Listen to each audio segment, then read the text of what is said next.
En esta oportunidad hablaremos de las pensiones de invalidez y sobrevivencia. Ambas pensiones se calculan de la misma manera en el régimen de prima media y en el régimen de ahorro individual.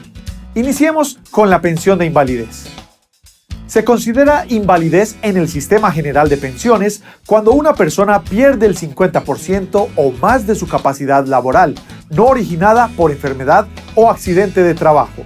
La calificación en primera instancia del grado de invalidez le corresponde a las administradoras de fondos privadas de pensiones o colpensiones, según el caso, o a las administradoras de riesgos laborales o a las compañías de seguros que asuman el riesgo de invalidez y muerte, o las EPS.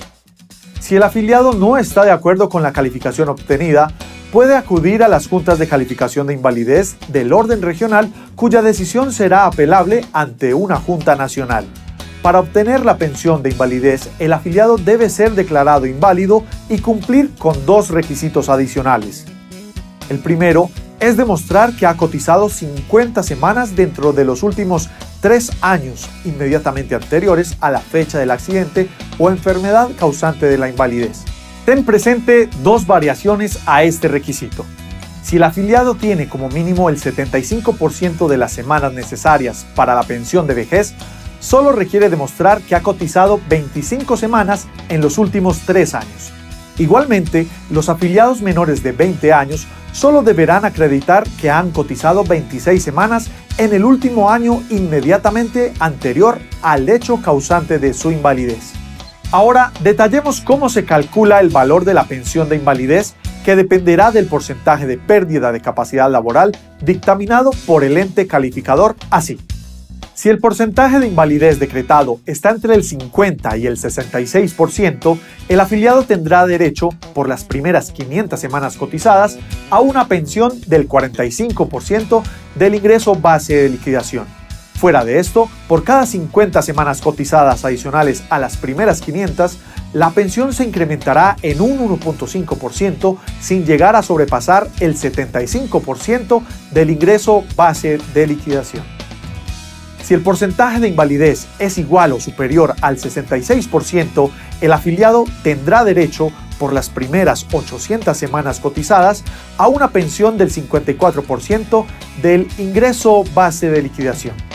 Adicionalmente, por cada 50 semanas cotizadas adicionales a las primeras 800, la pensión se incrementará en un 2% sin llegar a sobrepasar el 75% del ingreso base de liquidación.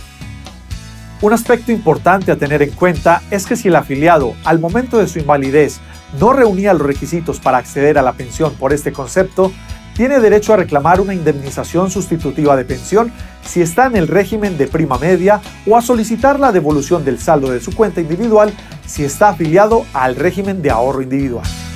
Uno de los derechos más importantes que se consagra en el sistema de seguridad social en pensiones en Colombia es el derecho a la pensión de sobrevivientes, que consiste en la garantía de que si una persona se encontraba afiliada a ese sistema y fallece, sus familiares podrán recibir la pensión que le correspondería y así no quedar desamparados. Los requisitos para poder acceder a esta pensión de sobrevivientes se encuentran consagrados en los artículos 46 y 47 de la Ley 100 de 1993. En esos artículos se establece que si una persona está afiliada al sistema de pensiones y fallece, sus familiares podrán recibir la pensión de sobrevivientes siempre y cuando dentro de los últimos 3 años inmediatamente anteriores a la muerte hubiera cotizado un total de 50 semanas. En estos artículos igualmente se indican quiénes son las personas que pueden ser beneficiarios de la pensión de sobrevivientes, que son